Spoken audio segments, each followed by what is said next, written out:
Chapter IV. The first principle in the science of getting rich. Thought is the only power which can produce tangible riches from the formless substance. The stuff from which all things are made is a substance which thinks, and a thought of form in this substance produces the form. Original substance moves according to its thoughts. Every form and process you see in nature is the visible expression of a thought in original substance. As the formless stuff thinks of a form, it takes that form. As it thinks of a motion, it makes that motion. That is the way all things were created. We live in a thought world, which is part of a thought universe. The thought of a moving universe extended throughout formless substance, and the thinking stuff moving according to that thought took the form of systems of planets, and maintains that form. Thinking substance takes the form of its thought, and moves according to the thought, holding the idea of a circling system of suns and worlds. It takes the form of these bodies, and moves them as it thinks. Thinking the form of a slow-growing oak tree, it moves accordingly, and produces the tree, though centuries may be required to do the work. In creating, the formless seems to move according to the lines of motion it has established. The thought of an oak tree does not cause the instant formation of a full-grown tree, but it does start in motion the forces which will produce the tree along established lines of growth. Every thought of form, held in thinking substance, causes the creation of the form, but always, or at least generally, along lines of growth and action already established. The thought of a house of a certain construction, if it were impressed upon formless substance, might not cause the instant formation of the house, but it would cause the turning of creative energies already working in trade and commerce into such channels as to result in the speedy building of the house. And if there were no existing channels through which the creative energy could work, then the house would be formed directly from primal substance, without waiting for the slow processes of the organic and inorganic world. No thought of form can be impressed upon original substance without causing the creation of the form. Man is a thinking center, and can originate thought. All the forms that man fashions with his hands must first exist in his thought. He cannot shape a thing until he has thought that thing. And so far man has confined his efforts wholly to the work of his hands. He has applied manual labor to the world of forms, seeking to change or modify those already existing. He has never thought of trying to cause the creation of new forms by impressing his thoughts upon formless substance. When man has a thought form, he takes material from the forms of nature, and makes an image of the form which is in his mind. He has, so far, made little or no effort to cooperate with formless intelligence, to work with the Father.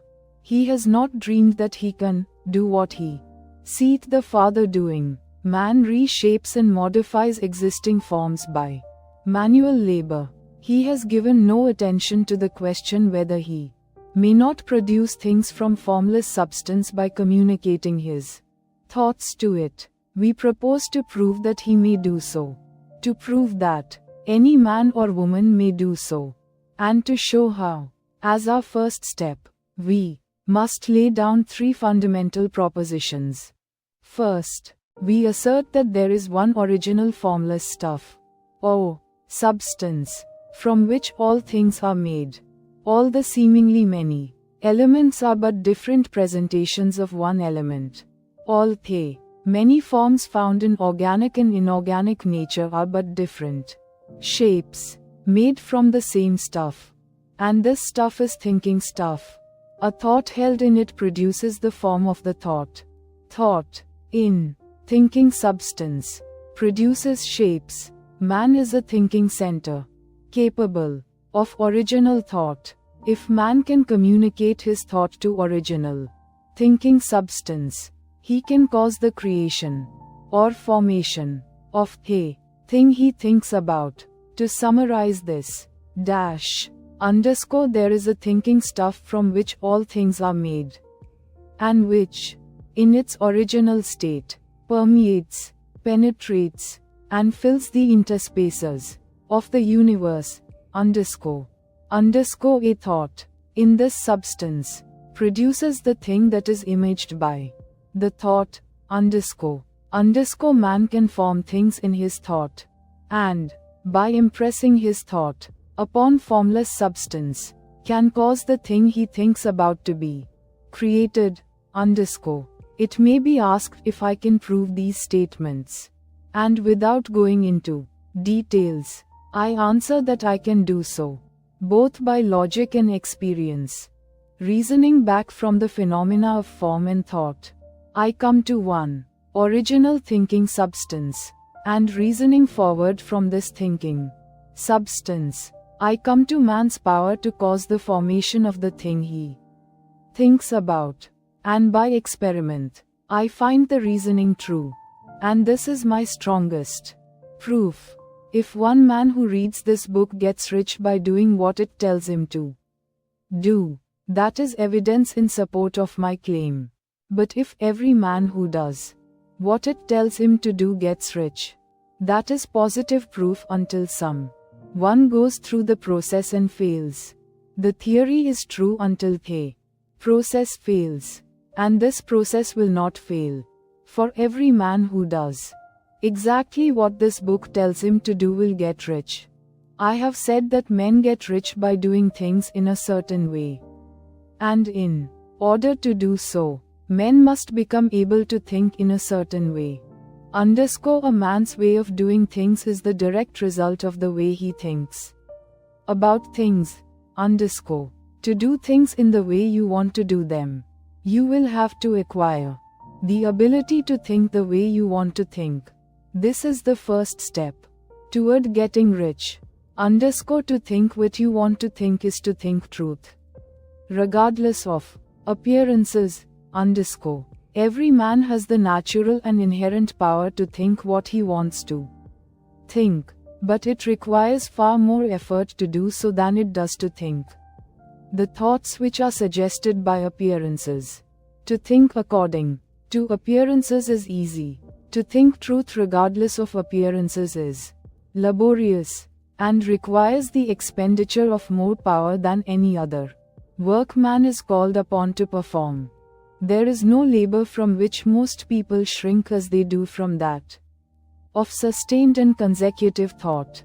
It is the hardest work in the world. This is especially true when truth is contrary to appearances. Every appearance in the visible world tends to produce a corresponding form in the mind which observes it, and this can only be prevented by holding the thought of the truth.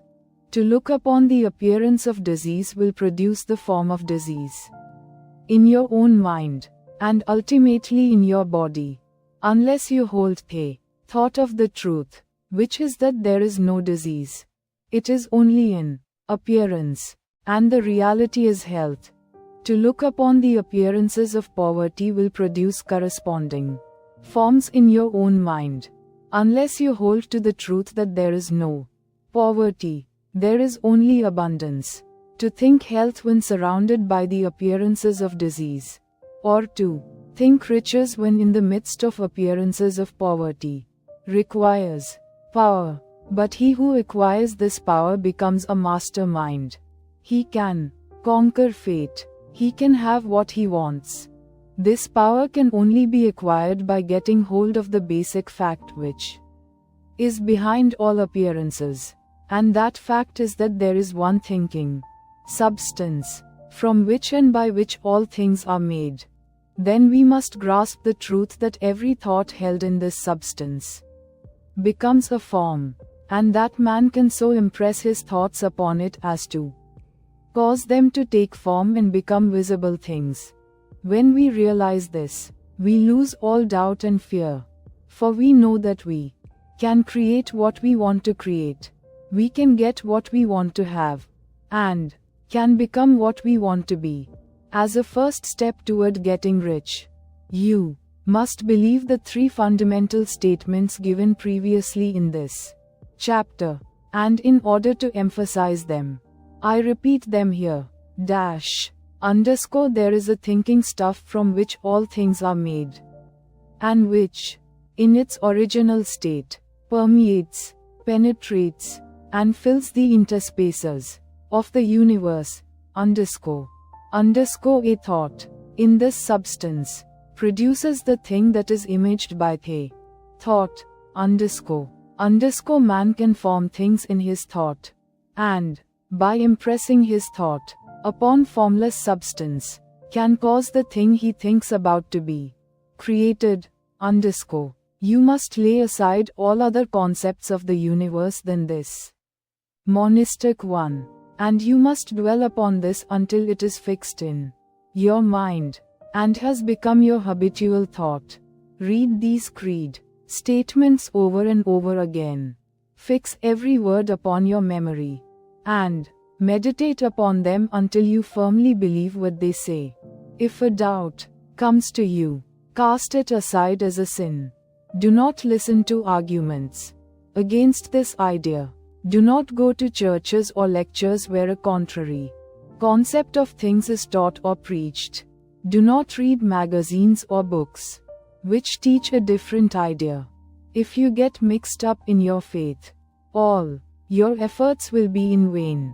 Do not ask why these things are true, nor speculate as to how they can be true. Simply take them on trust. The science of getting rich begins with the absolute acceptance of this faith.